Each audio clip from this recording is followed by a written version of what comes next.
পাবদা মাছ রান্না করছি এই প্রথম।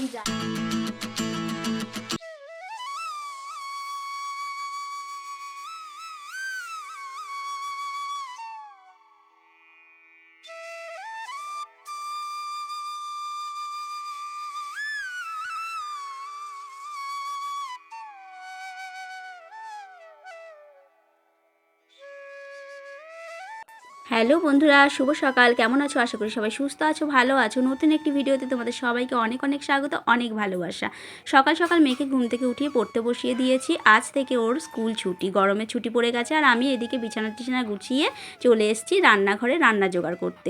তো দেখো এখন একটু পেঁয়াজ কাটছি। আজকে একটু ঠান্ডা ভাত আছে, ভাবছি যে পান্তা ভাত দিয়ে একটু পেঁয়াজি করে খাবো। তো পেঁয়াজি করার জন্য আমি পেঁয়াজ কাটা শুরু করে দিয়েছি। আর এইদিকে অনেক বাসন জমেছিল, কালকে রাতে যেহেতু বাসন মেজে রাখিনি সেই কারণে বাসনগুলো আমি সব মেজে রাখছি। নাহলে রান্না করতে করতে এক একটা করে বাসন মেজে এক একটা করে নেওয়া অনেক দেরি হয়ে যায়। এইদিকে তোমাদের দাদাভাইয়ের ডিউটি শুরু হয়ে গেছে। ঘুম থেকে উঠে ও গোপালকে ঘুম থেকে উঠিয়ে দেয়, উঠিয়ে গোপালকে দিয়ে তারপরে হনুমান চালিসা পড়ে তারপরে ও টিফিন করে। তো দেখো এদিকে বাসনগুলো আমার ধোয়া হয়ে গেছে, অর্ধেকটা ধুয়েছি, এখনও অর্ধেকটা বাকি আছে। তো এগুলো একটুখানি আমি জল ঝরার জন্য উপর করে রাখছি।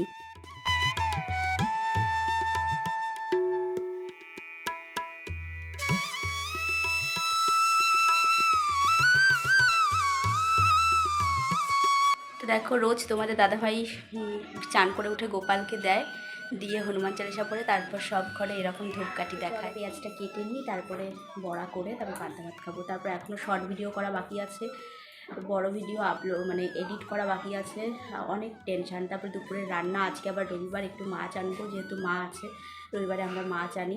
তো মাছ আনবো, তারপরে রান্না করব, অনেক কাজ আছে। তো সারাদিনের ব্লগটা দেখতে থাকো, আশা করি তোমাদের খুব ভালো লাগবে।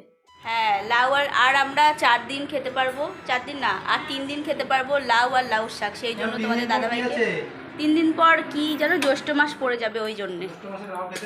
না, জ্যৈষ্ঠ মাসে লাউ খেতে নেই। কত নিয়ম, 2-3 দিনের মধ্যে মা বলছে যদি লিচু না আনে তাহলে লিচু আর খেতে পারবে না। কেন জানি না, যাই হোক মা আসলে সেটা জিজ্ঞেস করবো কেন। আর এইদিকে আর 2 দিন না 3 দিন আমরা লাউ খেতে পারবো, কারণ জ্যৈষ্ঠ মাস পড়ে গেলে লাউ শাক কিছু খেতে পারবো না। লিচু কেন খাবে না মা? লিচু তো নতুন ফল, ঠাকুরকে দিতে হবে, দিয়ে খেতে হবে। আমি খেতে পারবো না। ও ছেলের মা, তাই তো মা? যাই হোক কিছু একটা নিয়ম আছে। তোমাদের দাদা ভাই বলছে কত নিয়ম, বাপরে বাপ। তো যাই হোক সবার নিয়ম আছে। বন্ধুরা দেখো আমি এখন পান্তা ভাত নিয়ে নিয়েছি, এই যে পেঁয়াজি দিয়ে আর পান্তা ভাত, মানে খুব সুন্দর, খুব টেস্টি খেতে। মাও এখন খাচ্ছে ওখানে। মা যেহেতু নিচে বসে খেতে পায় না, সেই জন্য মা টুলে বসে আর টুলের মধ্যে নিয়ে খায়। তো চলো খেয়ে নিই খাবারটা, তারপরে আবার কাজ শুরু হবে।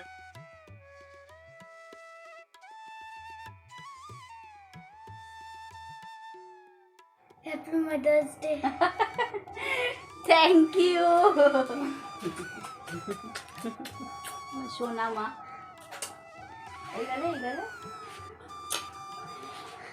আজকে মাদার্স ডে, মাম্মাম মানে মনে ছিল না, তো আমি বললাম সোনা আজকে মাদার্স ডে, আজকে আমাকে উইশ করলি না, একটা কথা না বলে দাঁড়াও তোমার জন্য গিফট নিয়ে আসছি বলে গেছে। দেখো আমার জন্য একটা কিটক্যাট নিয়ে এসছে।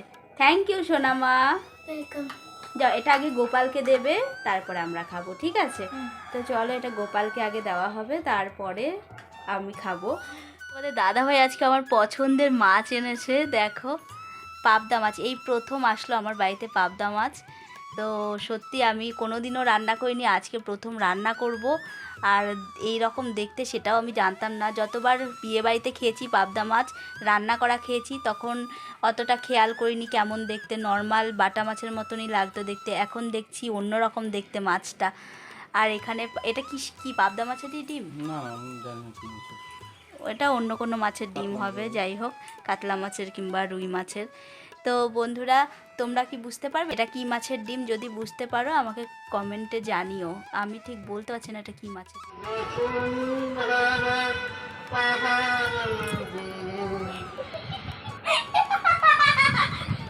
কি বদমাস। না এবার ঠিক হয়ে যাবে বয়স। এবার দেখে এবার দেখে এবার দেখে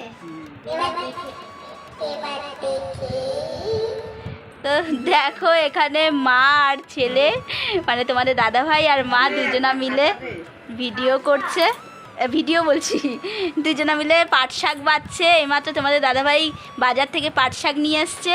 আর এইদিকে মেয়ে বদমাশি, পাবদা মাছ রান্না করছি এই প্রথম, জানি না কীরকম ভাজতে হয়, কড়া করে ভাজে না হালকা করে ভাজে কিছু জানি না। তো দেখো আমি এই যে এখানে ভাজি পাবদা মাছ, তোমরা কিন্তু আমাকে জানাবে যে কড়া করে ভাজে না হালকা করে ভাজে মানে পাবদা মাছটা। তো চলো, ওখানটা আমার পাট শাক হচ্ছে আর এখানে পাবদা মাছ ভাজি, তো ভেজে নিই, তারপরে শস্য পোস্ত বাটবো, বেটে পাবদা মাছটা রান্না করব, করে তারপরে তোমাদেরকে খেয়ে বলবো যে কেমন রান্নাটা হয়েছে।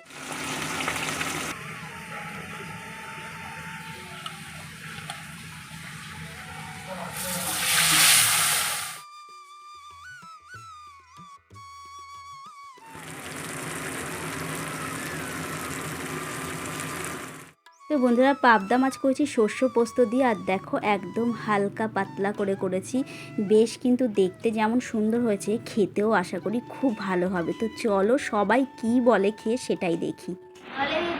তো বন্ধুরা, এই প্রথম আজকে পাবদা মাছ রান্না করছি, মাও বললো খুব ভালো হয়েছে রান্নাটা, আর ওরা এখনও খায়নি। তো বন্ধুরা, এখন বাজে রাত 8টা, আর আজকে আমার মেয়ের জন্মদিনের নেমন্তন্ন আছে। আমার পাশের বাড়ির ননদের ছেলেটাকেও নিয়ে যাচ্ছি, একেবারে ওদেরকে পৌঁছে দিয়ে তারপর আমি বাড়ি চলে আসব।